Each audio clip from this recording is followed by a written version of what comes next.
Hindi na ano to, minarinate ko na yan kagabi.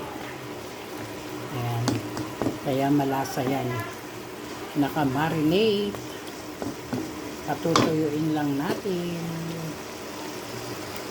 Adobong manok. Ayan. Ayan guys, paluto na ang aking chicken adobo. Ayan.